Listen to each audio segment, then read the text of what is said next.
7:40, estamos de regreso y está con nosotros aquí en el estudio, cosa que agradezco a esta hora de la mañana, Juan Carlos Lara, que es codirector ejecutivo de Derechos Digitales. ¿Cómo estás, Juan Carlos? Qué gusto tenerte. ¿Qué tal? Buen día, Rafa. ¿Cómo estás? A ver, codirector ejecutivo de Derechos Digitales. En Derechos Digitales hay una enorme cantidad de... Eso es un espectro muy amplio, pero en esta oportunidad queremos centrarnos en esta denuncia contra el presidente Gabriel Boric, que dice que él habría difundido imágenes de contenido explícito. Él asegura que le fueron enviadas, que no las compartió y que no fueron consentidas. Yo recuerdo casos bastante, siempre vamos a hablar de Buenanati, siempre nos vamos a repetir aquel asunto porque fue el que marcó el principio, o mejor dicho, el despertar de Chile ante este tipo de cosas, y como una adolescente en un periodo súper natural en la adolescencia, que es la experimentación, fue crucificada públicamente en Chile. Pasó hace poco con ¿qué colegio fue el que tuvo un lío similar y que no expulsó a los alumnos? ¿El St. George?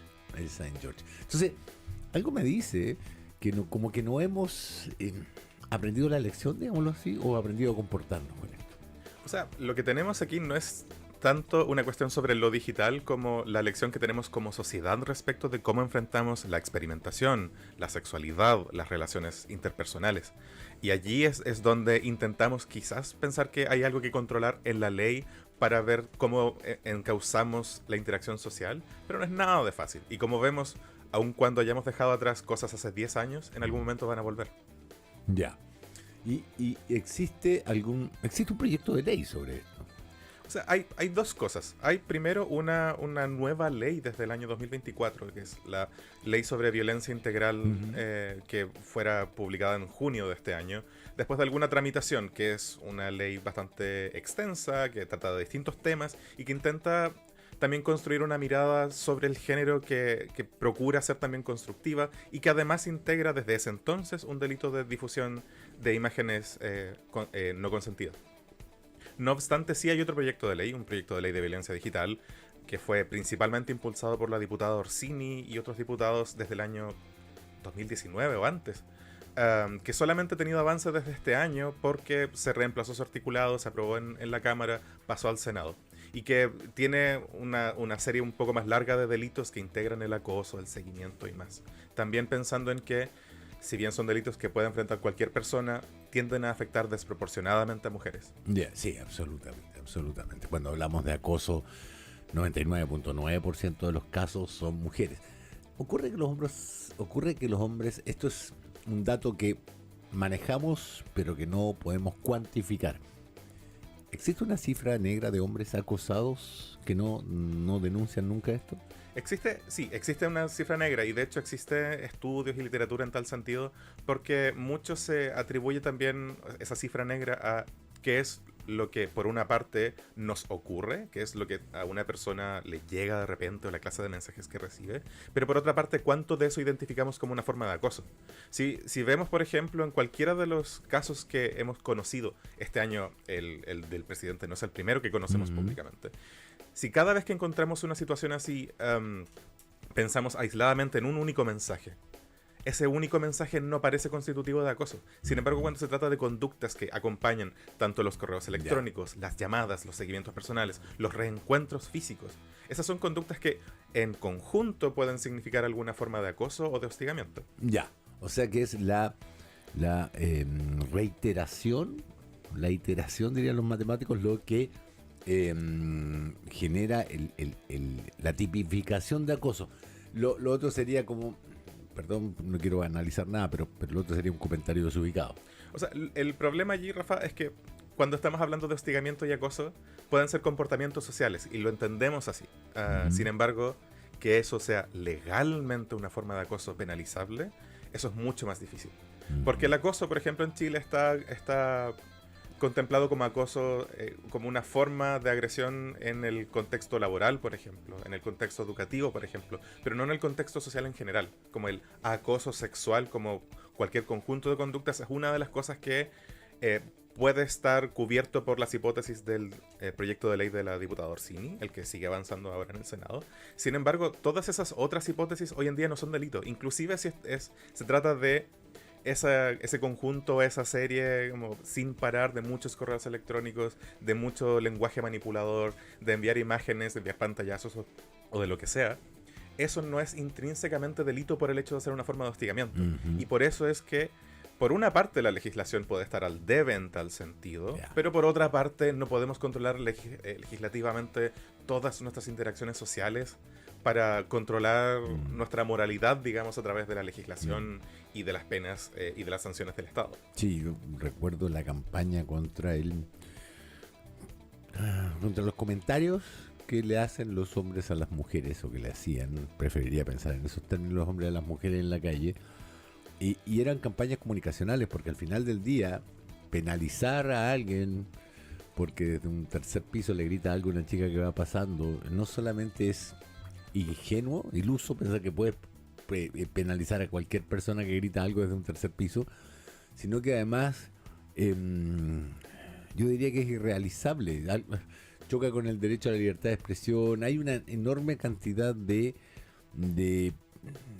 circunstancias y derechos involucrados que lo hacen difícil de perseguir. Ahora, cuando el asunto ya reviste características, y me voy a remitir al caso que denuncia La Moneda como que afecta al presidente Boric, lo voy a poner en esos términos porque es lo que denunció La Moneda: 25 mails, 4 cuentas diferentes durante un año, envío de fotografías explícitas.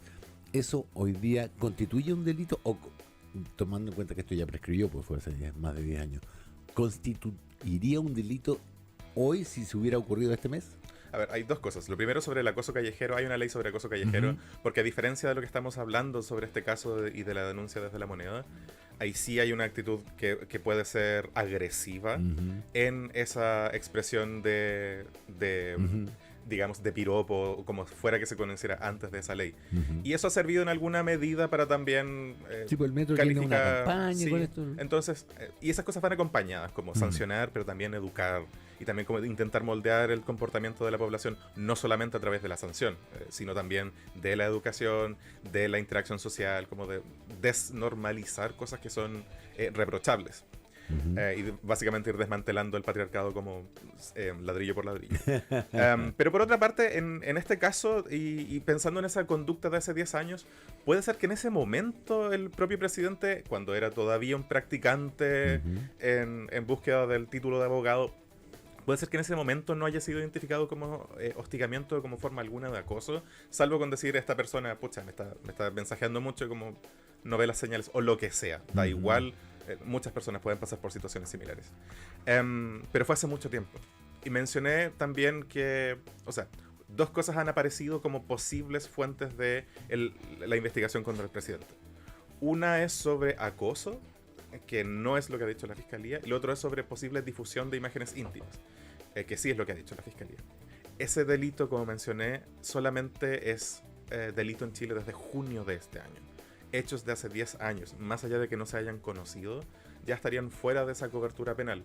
Y también por la gravedad de los delitos en general, los plazos de prescripción están asociados hay una correlación con las penalidades, es decir, con hasta cuánto habría sido la sanción. Entonces, o no había delito, o habrían sido quizás delitos que habrían prescrito hace mucho tiempo. Lo que hace mucho más difícil que entendamos esa como la vía idónea para poder investigar estos hechos, sin perjuicio de que esto debiera idealmente ser tomado con la seriedad que requiere una posible circunstancia que pueda afectar tanto la integridad de una persona.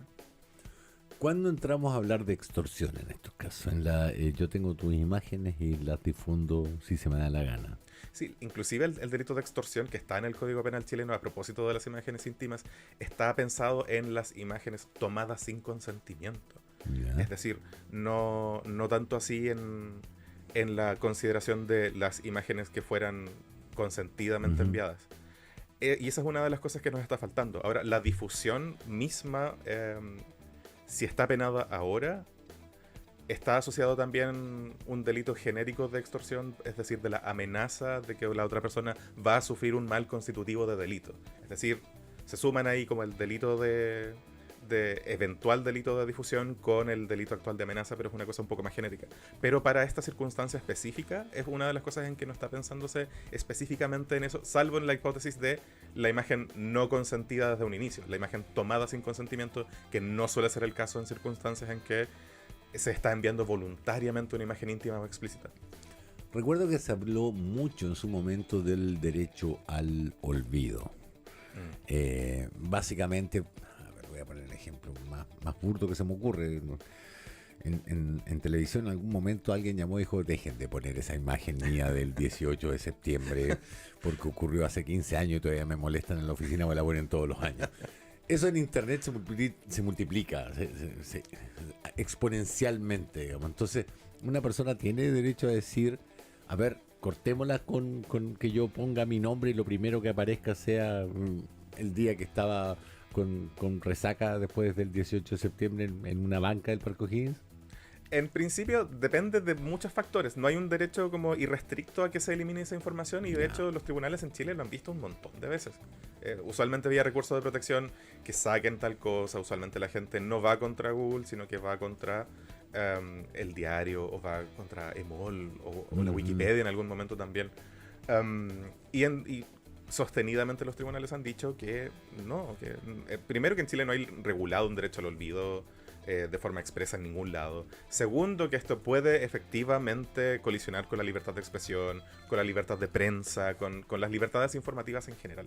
Y eso es muy, muy problemático. Y por eso es que, a menos que se trate de una circunstancia extrema en que de verdad haya como algún bien jurídico que necesite protegerse de forma tal que esa información deba salir, eso en general no es así. Y por lo tanto, por mucho que me avergüence cierto comportamiento pasado, tengo que asumir que eso puede ser encontrado y puede ser identificado con una persona, a menos que pueda lesionar otros bienes como los derechos de personas menores de edad, como mi indemnidad sexual u otros, pero eso va a tener que ser visto caso a caso. Ya. Dicho eso, Rafa, igual es muy importante considerar que inclusive en esos casos en que hay una alegación fuerte de que en internet todo es para siempre.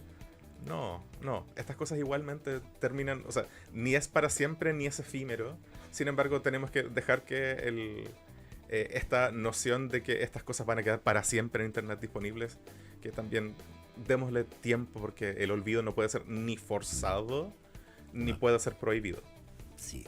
Ahora, me quedan dos temas pendientes. El primero es: ¿qué pasa cuando una persona recibe correos, WhatsApp, mensajes en distintas redes sociales que no son amenazas, pero que son insistentes, que son, yo diría que persistentes, que no importa el que uno no pesque, sino que siguen apareciendo? Y pongo el ejemplo porque el presidente Boric recibía estos mensajes y finalmente recibió fotos explícitas que él dijo que no había consentido. Digámoslo de esta manera: si uno recibe estas fotos, no las quiere, se siente hostigado por una recurrencia, ¿qué tiene que hacer?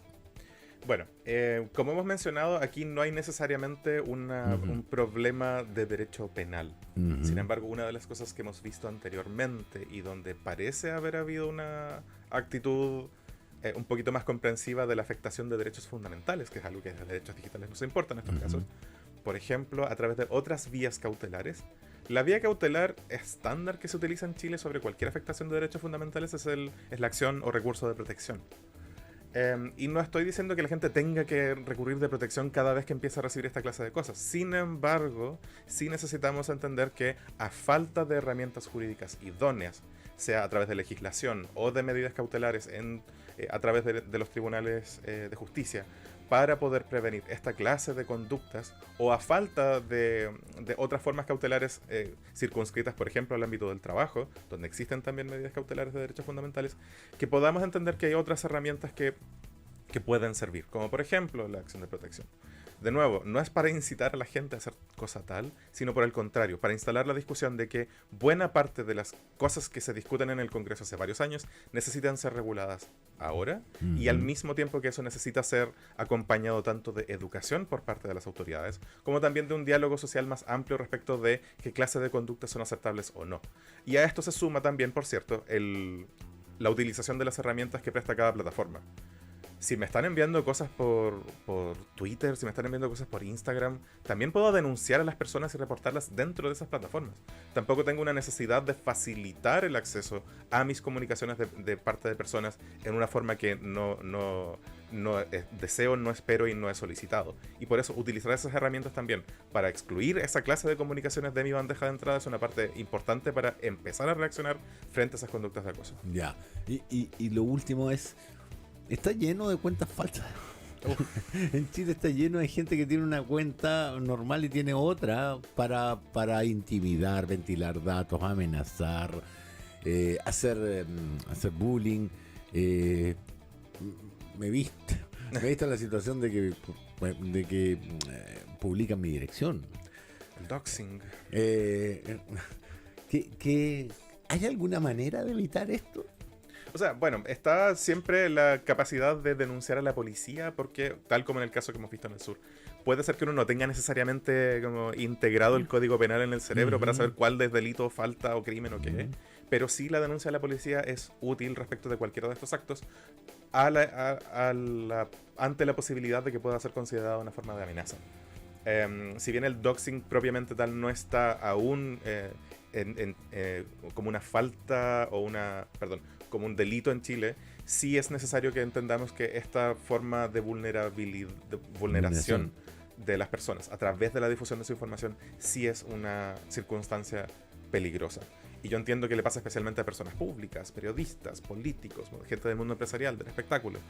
Y por lo mismo es relevante que esas herramientas existan, porque pueden ser personas especialmente expuestas a cierto peligro en la medida en que puedan tener más personas que puedan querer acceder a su entorno privado o familiar. Sí, a mí me preocupa más cuando se producen las actualizaciones del Buenanati, digamos. Cuando a una chica o a una adolescente se le ventilan datos a través de redes de WhatsApp y que porque es diferente que le pase a una persona pública que al final del día la mayoría son adultos y sabemos de alguna manera cómo manejar estas cosas, pero una persona de 16 años que está en plena formación, que tiene como buen adolescente un drama con su imagen, que está tratando de validarse y que en ese momento se ve expuesta de esta manera, ridiculizada, se siente humillada, bueno, hemos visto, hay gente que termina atentando contra su propia vida, a veces con éxito. Entonces, ese matiz de diferencia es algo que para mí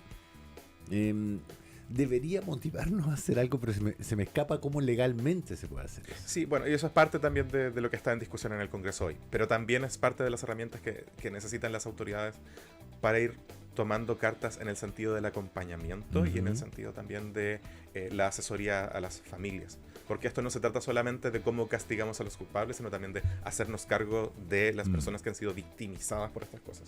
Y en tal sentido, mientras necesitamos mejorar nuestras circunstancias como penalmente castigables, también es necesaria esta acción adicional de parte de la autoridad y, por cierto, de las comunidades donde estén insertadas estas personas. Sean especialmente menores de edad, sus comunidades académicas, familiares, todo su entorno social, porque no puede ser que estas cosas queden solamente en la mentalidad de hay que castigar, y si no es a los menores culpables es a sus padres, sin hacernos cargo de las víctimas. Y esa es una parte importante de la que tenemos que hacernos cargo en todos estos casos de acoso que hemos visto en el último tiempo.